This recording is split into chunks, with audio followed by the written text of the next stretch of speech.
위태로운 상황을 맞이했을 때라는 제목으로 하나님 말씀 증거하도록 하겠습니다. 이제 솔로몬이 죽고 그의 아들 르호보암이 왕이 되었습니다. 이렇게 새롭게 왕이 되면은 뭐 일반적으로 축제 분위기 아니겠습니까? 근데 축제 분위기가 아니었다는 것입니다. 위태로운 분위기였고 어찌 보면 살벌하고 그 살얼음판을 걸어가는 그런 분위기였다는 것입니다. 위기였습니다. 이 위기는 솔로몬 시절부터 불만이 쌓여서 아마 나타났던 것 같습니다. 그래서 거의 반란 직전의 상황까지 놓이게 되었다는 것입니다. 어떻게 할 수 있느냐? 즉위식을 원래 이스라엘 수도가 예루살렘 아닙니까? 예루살렘에서 즉위식을 하는 것이 당연한데 지금 세겜에서 즉위식을 하겠다 이렇게 얘기를 합니다. 예루살렘은 다윗의 도시입니다. 근데 세겜은 여호수아가 가나안 시절의 수도로 삼았던 데 그런 데죠. 그러니까 무슨 뉘앙스입니까? 왕 없던 시절. 그러니까 사사들이 지배하던 시절, 이제 그 원점으로 돌아가자 뭐 그런 거였다는 것입니다. 오늘 1절을 한번 읽겠습니다. 시작. 르호보암이 세겜으로 갔으니 이는 온 이스라엘이 그를 왕으로 삼고자 하여 세겜에 이르렀음이더라. 그러니까 세겜에 모였다는 것 자체가 이 정통성을 기반부터 흔들겠다 그런 뜻이라는 것입니다. 왕위는 세습되는 거 아닙니까? 아버지가 왕이면 아들이 왕 되는 건데 우리의 인정을 받아야 된다. 인정이 필요하다. 그래서 이거 자체가 반란이죠. 당연하게 여기는 것이 아니라 검증해야 된다. 굉장히 기분 나쁜 접근이었다는 것입니다. 그러니까 솔로몬 시대가 태평성대만은 아니었다라는 거예요. 솔로몬이 죽자마자 이렇게 권력 기반 자체가 뒤흔들리고 있었다라는 것입니다. 어쨌든 간에 백보양보에서 검증하자 뭐 그것도 이제 받아들입시다. 왕으로 인정을 하려고 그러니까. 근데 이게 검증하자 정도가 아니라는 거예요. 그러니까 누가 검증을 하느냐 이게 중요한 거죠. 누가 우호적인 사람이 검증하느냐 아니면 적대적인 사람이 검증하느냐. 이 적대적인 사람이에요. 여로보암이 검증하자고 나옵니다. 이 여로보암은 누구냐 하면요. 그 솔로몬 왕 시대 때 건축을 엄청나게 많이 하지 않았습니까? 그러다 보니까 그 리더를 뽑아야 되는데 밀로라는 것을 건축할 때 리더로 뽑은 사람이에요. 그러니까 발탁된 인재가 여로보암입니다. 그러니까 여로보암은 똑똑한 사람입니다. 르호보암은 그냥 아들이니까 왕 된 거고 여로보암은 여러 사람 가운데 그러니까 예선전이 있었던 사람이에요. 그러니까 발탁된 인재라는 거예요. 똑똑한 사람입니다. 나중에 북쪽 이스라엘의 열지파의 왕이 되는 사람이죠. 그러니까 똑똑한 사람이에요. 능력 있는 장군 그런 사람입니다. 근데 워낙 똑똑하니까 솔로몬 말 들을 리가 없죠. 솔로몬에게 반기를 들다가 애굽으로 망명을 갔습니다. 그러니까 요즘식으로 하면 강력한 야당 인사죠. 망명 야당 인사. 근데 솔로몬이 죽자 그가 귀국을 했어요. 분위기 어떤 건지 아시겠죠. 옛날에도 뭐 우리나라 독재 시대 때 이렇게 외국에 있다가 오는 뭐 야당 인사들 오면은 막 몰려가기도 하고 막 그런 거 있지 않습니까? 분위기가 뒤숭숭한 그런 분위기였다는 것입니다. 근데 문제를 누가 내느냐? 여로보암이 낸다는 거예요. 그렇다는 얘기는 뭐예요? 이거는 뭐 문제를 내서 합격하면 왕으로 삼아주겠다기보다는 명분 찾는 거겠죠. 웬만하면 반란을 일으킬 건데 마지막 기회를 한번 줄까? 뭐 이 정도 분위기. 굉장히 위태로운 분위기였다는 것입니다. 근데 이 멍청한 르호보암은 분위기 파악을 못해요. 그게 문제였다는 것입니다. 2절부터 4절까지를 한번 읽겠습니다. 시작. 느밧의 아들 여로보암이 전에 솔로몬 왕의 낯을 피하여 애굽으로 도망하여 있었더니 이 일을 듣고 여로보암이 애굽에서부터 돌아오매 무리가 사람을 보내어 그를 불렀더라. 여로보암과 온 이스라엘이 와서 르호보암에게 말하여 이르되 왕의 아버지께서 우리의 멍에를 무겁게 하였으나 왕은 이제 왕의 아버지께서 우리에게 시킨 고역과 매운 무거운 멍에를 가볍게 하소서. 그리하시면 우리가 왕을 섬기겠나이다. 여기서 뭐라고 얘기하느냐? 그 솔로몬을 왕의 아버지다 이렇게 얘기를 합니다. 왕의 아버지. 이건 되게 무시하는 거죠. 격하시키는 거죠. 솔로몬 대왕이 뭐 이렇게 말하든지 해야 되는데 왕의 아버지. 멍에가 무거웠다라는 거예요. 그래서 이 어떤 불만들을 얘기하면서 멍에를 가볍게 해주기를 원합니다. 그러면 섬기겠습니다. 아마 멍에를 가볍게 해준다 그래도 섬길지 말지 그건 두고 볼 일이에요. 어쨌든 이게 굉장히 위기였다라는 것입니다. 사실 이건 핑계고 반역의 근거를 삼으려고 하는 뭐 그런 일이었다는 것입니다. 그러니까 굉장히 위기예요. 우리 읽기만 해도 위기를 못 느낍니까? 이게 반역의 조짐이 막 보이잖아요. 그렇지만 르호보암에게 있어서 최고의 강점은 뭡니까? 명분이 있고 정통성이 있는 거죠. 그리고 하나님께서 다윗 왕가를 축복해 주신 뭐 그런 게 있지 않습니까? 그렇다 그러면 그것에 의지해 가지고 좀 힘을 길러야 될 거 아니에요. 그래서 이렇게 어려움이 오면 우리가 해야 될 일이 뭐냐면 납작하게 엎드리는 겁니다. 그리고 시간을 버는 거예요. 하나님이 왕을 세우시는 것이 백성이 세우는 게 아니잖아요. 이스라엘 특징이. 그렇다 그러면 겸손하게 엎드리고 기도하고 다시 말씀을 기초로 이렇게 세울 수 있는 그런 시간을 받는다는 게 보관이에요.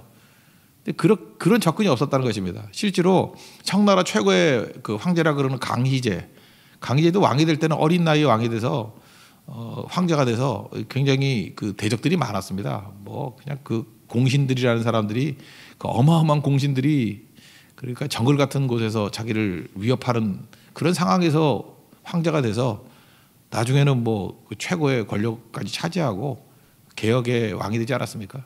우리나라 같으면 영조가 그렇죠. 무술이 아들로 태어나서 사실은 그 장희빈 아들 때문에 그 빨리 죽고 여러 가지 어려웠잖아요. 당파 싸움 가운데 그런 기반이 없는 사이에 또 하나씩 그 왕권을 세워가면서 사실 조선 최대 왕이라고 왕 중에 하나라고 얘기하는 영조가 되지 않았습니까? 그러니까 이렇게 갔으면 됐다. 강희제의 길, 영조의 길 이러면 되는데 르호보암은 그게 전혀 없었다는 것입니다. 사실 이스라엘의 그 왕권은 하나님께로부터 오는 거니까 어떻게 하면 되겠어요? 신앙적 기반을 세우고 또 엎드려 기도하고 여기 이제 백성들이 몰려올 때 사실은 제일 중요한 게 제사장을 등에 업어야죠. 그리고 선지자들의 얘기를 듣고 그들의 그 말씀을 기반으로 해서 다시금 뿌리를 내리게 되면은 되는 것인데 그게 없었다라는 것입니다. 그러니까 우리도 마찬가지예요. 우리도 다 르호보암입니다. 이렇게 위기 가운데 처하게 되었을 때 엎드리면 삽니다. 위기 가운데 놓였을 때 꺾이면 산다는 거예요. 잠깐만 고집 부리지 말고 꺾여야 돼요. 바짝 엎드려야 돼요. 교만에 기미도 보이면 안 됩니다. 그리고 하나님께서 우리를 수치에 놓일 때는 그냥 수치에 머물러야 돼요. 낮게 만드실 때는 낮은 데 머물러야 돼요. 그리고 하나님 불쌍히 여겨주세요. 그러면 하나님께서 기회를 주시고 다시 이렇게 세워주신다는 것입니다. 그 시간이 필요한데 이걸 몰랐다는 거예요. 사람의 고난은 하나님의 연단 방법입니다. 사람을 통해서 하나님께서 이렇게 세우신다는 거예요. 여기서 르호보암이 잘한 건 딱 하나예요. 3일 동안의 시간을 달라 즉답하지 않은 거. 약간의 그 지혜죠. 5절을 읽겠습니다. 르호보암이 그들에게 대답하되 3일 후에 다시 내게로 오라 하매 백성이 가니라. 여러분 첫 번째 우리 이 메시지 잊지 마십시오. 위태로울 때 엎드리면 산다. 위기 가운데 엎드리면 산다. 위기 가운데 하나님 말씀으로 돌아가면 산다. 하나님께서 우리에게 시간을 주셨다는 것만 해도 그건 큰 복이라는 거예요. 이런 위기 상황 속에서 하나님 앞에서 르호보암이 아니라 참된 지혜의 길을 걷는 우리 하나님의 종 되기를 바랍니다. 그 다음이 이제 문제라고요. 누구의 조언을 들을 것인가 뭐 그런 얘기죠. 원로들이 있었습니다. 원로들이라는 거는 지혜가 있죠 일단. 그리고 솔로몬 왕 때부터 정치 감각도 있을 것이고 판단력이 뛰어납니다. 사실 이건 자산입니다. 이걸 뭐 그냥 몰아내버리고 뭐 새로운 것만이 최고다 이렇게 하면 참 어리석은 거죠. 이 원로들은 뭐라고 얘기하냐면 백성들을 일단 후대해 주십시오. 그리고 정치라는 게 말 아닙니까? 선한 말을 해 주십시오. 그죠? 그들을 마음의 이 분노를 사그러뜨리는 것이 꼭 필요합니다라고 하는 정말 지혜로운 접근이었다라는 것입니다. 그래서 밑에서부터 신뢰를 쌓고 난 다음에 그 다음에 왕권을 강화시키면은 성군이 될 수도 있습니다. 뭐 이런 식의 접근이었다라는 것입니다. 우리 6절 7절을 읽겠습니다. 시작. 르호보암 왕이 그의 아버지 솔로몬의 생전에 그 앞에 모셨던 원로들과 의논하여 이르되 너희는 이 백성에게 어떻게 대답하도록 권고하겠느냐 하니 그들이 대답하여 이르되 왕이 만일 이 백성을 후대하여 기쁘게 하고 선한 말을 하시면 그들이 영원히 왕이 종이 되리이다 하니. 인생은 선택입니다. 어떤 걸 선택하느냐. 잘못된 선택을 하면 망하는 거고요. 바른 선택을 하면 흥하게 되는 거죠. 그러니까 우리가 선택을 위해서 기도해야 됩니다. 뭐 인생은 다 선택 아니에요? 어떤 선택을 하기를 원합니까? 하나님 바른 선택하기 원합니다. 겸손하게 선택의 길을 보여주십시오. 도움의 길을 보여주십시오. 오늘 아침에도 여러분들 새벽기도 나오는 거 안 나오는 거 나오신 분들이 일단 선택에 성공한 거죠. 그런 거예요. 하나님의 말씀이냐 아니면 내 욕심이냐. 맨날 선택이에요. 맨날 선택. 선택 한 번 하고 별 차이 없어요. 2번 제대로 하고 한 3번쯤 제대로 하면요. 이게 무슨 그 기하급수적으로 그 길이 열립니다. 이게 뭐 2배, 4배 이렇게 열리는 게 아니고 2배, 뭐 한 8배, 그 다음에 곧장 뭐 100배, 1000배 뭐 이렇게 돼버린다는 거예요. 그러니까 순종 한 3차례만 하면은 인생이 바뀌어버려요. 결정적인 순간에 순종하는 걸 볼 때 하나님이 함께 하시는 거라는 걸 느끼는 거고요. 또 출발선상에서 굉장히 괜찮은 사람이었는데 불순종하는 선택 한두 번 해버리면 인생 망해요. 한 번쯤 예배 안 드리는 선택, 한 번쯤 자기 욕심, 뭐 한 번쯤 불순종, 뭐 이런 선택하다 보면 나중에 폐인돼 버립니다. 잊지 말라고요. 이 르호보암 보세요. 한 번에 선택 잘못해가지고 나라 분열돼 버리잖아요. 그러니까 우리가 선택이 얼마나 중요한지를 깨닫고 우리 하나님 앞에서 이 말씀대로 선택할 수 있도록 나는 의지가 없습니다. 하나님 나를 불쌍히 여겨주세요. 이끌어 달라고 기도해야 된다는 것입니다. 그러면 르호보암이 선택했던 건 어떤 선택이냐? 이 코드 선택이에요. 코드 인사, 자기들 코드 맞는 사람끼리 모여가지고 선택했고, 강경론, 뭐 극단적이 얘기하는 사람, 뭐 그런 사람들 얘기만을 들었다라는 것입니다. 우리 8절 9절 한번 읽겠습니다. 시작. 왕은 원로들이 가르치는 것을 버리고 그 앞에 모시고 있는 자기와 함께 자라난 젊은 시다들과 의논하여 이르되 너희는 이 백성에게 어떻게 대답하도록 권고하겠느냐. 백성이 내게 말하기를 왕의 아버지께서 우리에게 매운 멍에를 가볍게 하라 하였느니라 하니. 그 젊은 시다라는 거 함께 자랐다 그런 건 뭐예요? 사실 친구들인데 자기 생각하고 똑같은 거죠. 자기 생각하고 똑같은 거를 듣는 게 그게 무슨 조언이에요? 아무것도 아니지. 자기 생각이지. 자기 욕심이지. 지금도 그럴 때 있잖아요. 그 자기 생각하고 똑같은 사람한테 가가지고 남들도 그러더라. 그건 사실 욕심의 결정이지 그거를 조언이라고 얘기할 수는 없겠죠. 근데 이게 되게 이제 이런 사람들의 특징이 뭐냐면 첫째 싸가지가 없어요. 첫 번째 싸가지가 없고 두 번째는 언어 자체가 분열의 언어예요. 그 말을 딱 들어보면 압니다. 이게 분열시키는 사람인지 이게 리더십이 있는지 없는지. 성경을 보면 감사하는 말을 하라 그러고 성령이 하나 되게 하신 것을 힘써 지키는 성령의 말을 하라 그러고 그러잖아요. 이게 통합의 언어가 있고 분열의 언어가 있다고요. 근데 이들은 분열의 언어예요. 이 말 자체가 들을 때 자기들끼리는 열광할지 모르지만 상대편이 들으면 뭐 저따위 놈들이 다 있어 이런 거예요. 그죠? 아버지는 내 손가락이 아버지의 허리보다 굵대요. 이 과장이지. 이 손가락이 새끼 손가락이 아버지 허리보다 굵대. 그렇다는 얘기는 뭐 솔로몬이 개미허리인가? 그죠? 말도 안 되는 거죠. 이런 과장. 그러니까 과장하고 억지 부리고 여기서 겸손의 냄새가 없잖아요. 솔로몬보다 그 훌륭하지도 않은 아들이 그게 교만해요. 교만해. 그리고 또 뭐라고 얘기합니까? 가죽채찍. 아버지는 가죽채찍으로 쳤지만 더 무서운 거 독이 있는 나는 정갈채찍으로 다스린다. 강경채. 말로 뭔 소리 못해. 그죠? 이러면 뭐 될 줄 알죠. 분위기를 반전시킬 줄 알았는데. 그래서 한마디로 포악한 말을 했다라는 것입니다. 그러면 이걸 보면서 우리 느끼는 건 뭐예요? 이제 끝났군 이렇게 느끼는 거예요. 끝났군. 여러분 남이니까 이건 뭐 쉽게 보이죠. 근데 우리 자신도 날마다 이렇게 말씀 앞에서 돌이켜봐야 돼요. 내가 이런 짓을 하고 있으면은 내 새끼 손가락이 아버지 허리보다 굵고 아버지는 뭐 가죽채찍 나는 정갈채찍이야. 나는 더 할 거야. 내가 한다면 하는 사람이야. 내가 이러고 있다라고 하면 오늘도 말씀 앞에서 내 자신을 이렇게 돌이켜보면 나는 곧 망할 거예요. 그러니까 엎드려야 된다고요. 이게 어리석음이에요. 오늘 10절부터 14절까지 한번 읽겠습니다. 시작. 함께 자라난 젊은 신하들이 왕께 말하여 이르되 이 백성들이 왕께 아뢰기를 왕의 아버지께서 우리의 멍에를 무겁게 하였으나 왕은 우리를 위하여 가볍게 하라 하였은즉 왕은 대답하시기를 내 새끼 손가락이 내 아버지 허리보다 굵으니 내 아버지가 너에게 무거운 멍에를 매게 하였으나 이제 나는 너희의 멍에를 더 무겁게 할지라. 내 아버지는 가죽채찍으로 너희를 찢었으나 나는 정갈채찍으로 하리라 하소서 하더라. 3일 만에 여로보암과 모든 백성이 르호보암에게 나왔으니 이는 왕이 명령하여 이르기를 3일 만에 내게로 다시 오라 하였습니다. 왕이 포악한 말로 대답할세 르호보암이 원로들의 가르침을 버리고 젊은 신하들의 가르침을 따라 그들에게 말하여 이르되 내 아버지는 너희의 멍에를 무겁게 하였으나 나는 더 무겁게 할지라. 내 아버지는 가죽채찍으로 너희를 치셨으나 나는 정갈채찍으로 치리라 하니라. 통합의 언어가 아니고요. 통치의 언어가 아니고 질서를 세우는 언어가 아니잖아요. 분위기 파악 하나도 못하죠. 그래서 깨졌다라는 거예요. 우리는 여기서 중요한 얘기인데 여러분들 이렇게 생각하십니까? 이런 식의 말을 하고 이런 식의 판단을 하면 망한다. 성경 그렇게 접근하지 않아요. 하나님께서 망하게 하려고 이런 판단과 이런 말을 하게 했다는 거예요. 그러니까 어떤 걸 바라보면서 내가 막 포악한 말을 해요. 내가 하나님 앞에 엎드리지도 않아요. 내가 말씀을 저버리고 그러고 있어요. 본인은 모르죠. 뭐 알면은 그게 지혜겠지. 그 모습 자체가 이미 심판이라고요. 왜? 망하게 하려고 하나님께서 그렇게 내버려 두시는 거예요. 로마서 1장에 표현에 하면 내버려 두사. 이게 유기하는 거룩한 유기. 그래서 망하는 거라고요. 그래서 정말 우리가 말씀 앞에 날마다 서 있어야 되는 이유가 뭐냐면 나를 보는 거울이거든요. 이렇게 말씀을 들으면 거울이잖아요. 그죠? 정신 차려야죠.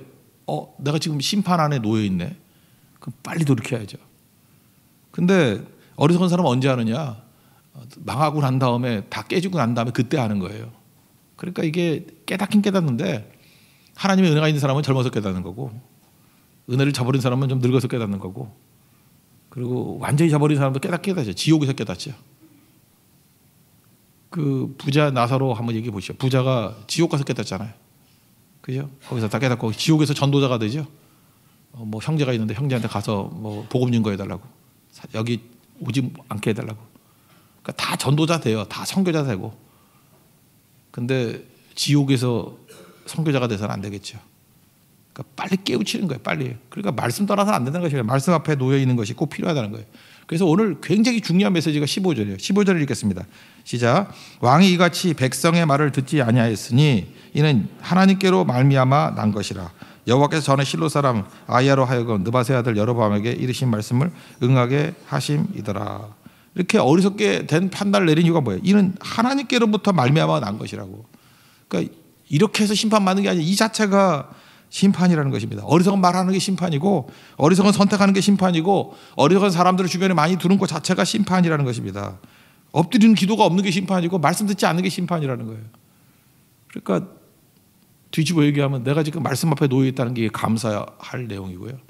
그리고 지금 엎드리고 있다는 게 여러분 미래가 살 길이에요. 내 미래가 열리겠군. 그런 거예요. 여러분 저는 선교 갈 때도 그런 걸 많이 느껴요. 하여튼 이유는 뭔지 모르겠는데 기도가 막힐 때가 있어요. 뭐 기도하자 그러는데 기도 많이 못 하고, 그래서 막 어영부영해서 가요. 그럼 그 자체가 심판이야. 내가 볼 때. 그죠? 이게 뭔가 이상하다. 뭐 아니나 다를까 굉장히 어려워져요. 그죠? 근데 이유는 모르겠어요. 뭐 사람들도 허접한 사람들 모이고 뭐 그렇게 능력 있는 사람 같이 안 보이는데, 이상하게 기회만 되면 기도하게 되고요. 더 겸손하게 되고, 더 하나님 의지하게 되고, 그러면 느낌이 와요. 이게 너무너무 약한데 뭔가 벌어질 것 같아요. 너무너무 약한데, 이 왜냐, 지금 우리가 하고 있는 게 지금 계속 말씀 붙들고 있고, 주님 의지하고 있고, 기도하고 있고, 엎드리고 있고, 어디서 사람들이 오는지, 어디서 일꾼들이 오는지, 어디서 돕는 자들이 나타나는지 매일매일이 기대되는 기적이에요. 그죠? 기대하고 기도하고 기다리고 기적을 맛본다 그러는데 이제 사기가 다 나와요. 거기서 하나님께서 그렇게 은혜 부어 주신다는 것입니다. 오늘 여러분 이 새벽에 나온 것이 여러분 복인 것을 믿으시기 바랍니다. 이게 벌써 되는 거예요. 지금 기도하고 헌신하고 하는 사람들 미래는 무조건 열린 거죠. 여러분들 망할 사람들은 지금 다 자고 있어요. 알아요? 나올라 그러다가 한숨 더 자자 그러고 뻗고 있고, 이상하게 다 되다가 안 돼요. 로하스 빌딩에 살면서도 안 나와요. 그럼 뭐라고 느껴야 돼요? 아, 망하겠군. 딱 느끼면 딱 맞는 거죠, 그죠? 뭐 엎어지면 코 닳고서 교회에 있으면서도 인생이 그렇게 된다니까요. 근데 이건 뭐 멀리서도 그냥 깨서 나오게 만드는 거, 그게 자체가 살게 되는 거죠. 결국은 반란으로 인해서 나라 나눠지고 망하는 거죠. 이건 뭐 결론입니다. 16절부터 19절까지 읽겠습니다. 시작. 온 이스라엘은 왕이 자기들의 말을 듣지 아니함을 보고 왕에게 대답하여 이르되 우리가 다윗과 무슨 관계가 있느냐. 이 세 아들에게서 받을 유산이 없도다. 이스라엘이 각각 너희의 장막으로 돌아가라. 다윗이여 이제 너는 내 집이나 돌보라 하고 온 이스라엘이 그들의 장막으로 돌아가니라. 그러나 유다 성읍들에 사는 이스라엘 자손들에게는 르호보암이 그들의 왕이 되었더라. 르호보암 왕이 역군의 감독 하도람을 보냈더니 이스라엘 자손이 저를 돌로 쳐 죽인지라. 르호보암 왕이 급히 수레에 올라 예루살렘으로 도망하였더라. 이에 이스라엘이 다윗의 집을 배반하여 오늘까지 이르니라. 내 안에 르호보암이 있다라는 거 잊지 마십시오. 내 안에 르호보암이 있어요. 그래서 자꾸만 강팍해지고 포악한 말을 하고 한쪽만 들으려고 그러고 겸손함이 없고 말씀은 안 듣고 그러면 깨진다는 거예요. 그 은혜가 메마르니까 뭐 다 끝나는 거죠. 은혜가 임하는 길이 뭐죠? 이거 보세요. 용서해야 되잖아요. 근데 이게 르호보암의 마음까지 용서가 없죠. 그렇잖아요. 무슨 뭐 정갈채찍으로 치리라 뭐 이런 소리는 하고 있고. 그러면 이제 은혜가 메마르는 거예요. 내가 할 때 용서요, 받는 자는 은혜라. 이 반대죠. 겸손이 없죠. 손가락이 뭐 아버지 허리보다 굵어? 그러니까 교만하면 하나님 대적하시죠. 근데 겸손하면 은혜가 임하고. 잘 보세요. 이게 르호보암의 찬양 가사 그대로예요. 그냥 겸손함이 없어요. 그리고 축복을 안 하죠. 축복을 안 하고 서로 저주하고 이렇게 갈라지고 다 깨져버린 거죠. 그러니까 서로를 축복하고 세워주는 것들이 꼭 필요하다는 것입니다. 그게 사는 길이에요. 그러므로 하나님께서 우리에게 어떤 상황에 놓인다 할지라도 우리가 하나님의 은혜에 붙들어야 됩니다. 은혜 아니면 살아갈 수가 없어요. 은혜 붙들고 승리하는 하나님 정 되기를 바랍니다. 그래서 우리 상황들, 우리 안에 다 르호보암이 있어요. 어떤 때는 살아오는 판을 걸어가는 것 같은 위기도 있고, 민심이 다 떠나가고, 뭐 기반이 다 무너지고, 그러면 어떻게 해야 돼요? 걱정만 하지 말고 꺾여야 된다니까요. 고꾸라져야 된다니까요. 그리고 엎드려야 됩니다. 그 엎드리는 순간에는 안 망해요. 그래서 시간 버는 거예요. 하나님이 우리에게 시간이라는 기회를 주시는 거예요. 기회를. 그래서 하나씩 말씀을 기반으로 세워나가면 나중에 그냥 다시 다윗왕과 같은 강력한 그런 통치 기반을 얻을 수도 있어요. 그렇게 나가야 되는 거예요. 하루아침에 일어서려고 그러지 말고 엎드리고 하나님의 때를 기다리는 거예요. 기대하고 기도하고 기다려야 돼요. 그리고 일어설 뿐만 아니라 나중에 기적까지도 맛보게 된다라는 것입니다. 그리고 오늘 자신 우리를 살펴봐야 돼요. 내가 어리석은 선택을 하고 포악한 말을 하고 이렇게 뭐 코드 인사나 하고 이러고 있으면은 그게 심판인 줄 알아야 된다니까요. 이러면 망하겠군. 그러니까 빨리 엎드려서 하나님 말씀 들어야죠. 그리고 제사장 찾아야죠. 선지자 찾아야죠. 이 나라의 왕권이 어디서부터 나왔어요? 말씀에서 나왔으니까. 그래서 다시금 빨리 돌아갈 수 있으면 그게 능력이 된다는 것입니다. 그래서 즉시 용서하고요. 여러분 용서가 잘 안 되면 망해요. 은혜가 없는 거예요. 근데 이상하게 나 같은 죄인이 어떻게 용서가 되지? 그럼 여러분 미래는 밝아요. 그리고 지금 겸손한 모습으로 있죠. 그럼 여러분 무조건 미래는 승리할 거예요. 그리고 축복하고 있죠. 하나님의 영토를 다 차지하게 될 것입니다. 은혜 강이 흐르게 만드는 하나님 종 되기를 축원합니다. 자리에서 일어나겠습니다. 은혜 아니면 살아갈 수가 없는 찬양하겠습니다.